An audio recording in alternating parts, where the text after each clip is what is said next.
Parashat Shelah summary. Bnei Israel were to be entering Eretz Israel very soon. They were happy, but were concerned that they would not always be on a level of tzidkut, righteousness, that would allow the 7 nations that lived there to be conquered through miracles. They wanted to send spies to check out the land so they would know the best way to enter and conquer without relying on miracles. When they approached Moshe with this idea, he was upset, since this showed a lack of bitachon, trust in Hashem. When Moshe asked Hashem what to do, Hashem told him to choose 12 tzaddikim, one from each tribe. Shevet Levi, which did not have a portion in the land, did not send a spy. Moshe Rabbeinu's main student was a man named Hoshea. He was chosen to join the Miraglim, the spies.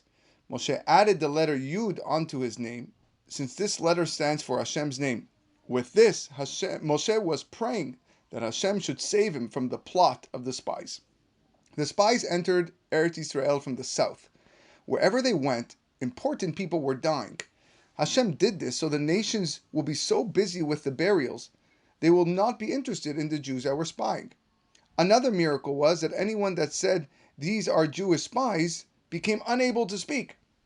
Kalev, one of the other righteous spies, like Yoshua, went off to pray in Hebron at Me'arat HaMachpelah. There he pleaded with Hashem to give him the strength to withstand the evil plans of the other 10 spies. They noticed that Eretz Israel was really a land flowing with milk and honey, and the fruits were huge. They decided to bring back fruits to show to everyone. If their fruits are so big, imagine how big and strong their people are, they said. It took one person to carry a pomegranate, one person to carry a fig, 8 people to carry a grape cluster. Since their intentions were wicked, Yehoshua and Kalev, who was married to Moshe's sister Miriam, didn't join them in their plan. After a trip of 40 days, the spies returned. Instead of telling their report only to Moshe and Aharon, they delivered it to all the Jews. They told them, "The land is fruitful." That's true. "The fruits are huge." That's true. "The people are also huge." That is also true. "We will not be able to defeat them."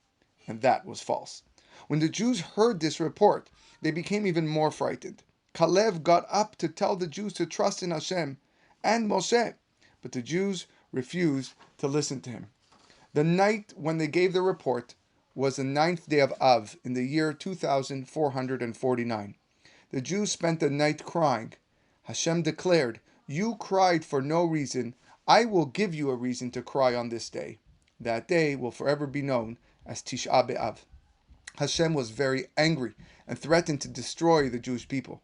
Moshe Rabbeinu prayed and mentioned some of the special qualities of Hashem's mercy, the 13 attributes of mercy, Yud Gimel Midot HaRachamim.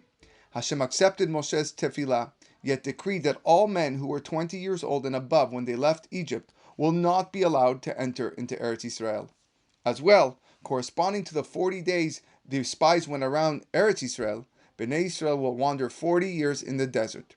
The only men who were not affected by Hashem's decree were Kalev and Yehoshua and the entire tribe of Levi. The 10 spies who spoke bad were punished midah keneged midah. Their tongue, which spoke evil, became so long that they went down to into their navel. Worms crawled out of their mouths into their insides and caused them to die. Some Jews wanted to do teshuvah and to show that they were wrong for not trusting Hashem. They decided to go fight against the nations living in Eretz Israel. Moshe told them not to go, but they didn't listen. As soon as they reached the mountain, they were attacked and killed. While Bnei Israel were mourning for these sad events, Moshe taught them some new halachot to comfort them. En simcha ela Torah. There is no real joy except for Torah. For example, when making around 5 pounds of flour into dough, one is required to separate a portion from it and give it to the Kohen. This portion is called challah. Nowadays, since we are all impure, instead of giving it to a Kohen, we burn it. There were Jews who saw a Jew collecting wood on Shabbat. It's a machloket, it's an argument what exactly he was doing. Although he was warned, he continued. Some say the man did it with good intentions, to impress upon the Jews the seriousness of keeping the Shabbat. They came to Moshe to tell him of the Chilul Shabbat. Moshe knew he was liable to the death penalty, chayav mitah, yet was unsure as to which of the 4 types of death the man should receive. Moshe asked Hashem, and Hashem said that this man is chayav sekila, stoning. The last part of the parasha speaks about the mitzvah of tzitzit. We are required to put tzitzit on any garment that has four corners. On each set of tzitzit, one of the threads is to be dyed bluish green, called techelet. It's a machloket exactly what color it is, however. The coloring for this comes from a creature called the chilazon. Today we are unsure exactly what techelet is, so most refrain from that part of the mitzvah. Even though we are only required to wear tzitzit when we happen to wear a four-cornered garment, since the mitzvah of tzitzit is so great, the chachamim were posek and decided that we wear tzitzit throughout the day.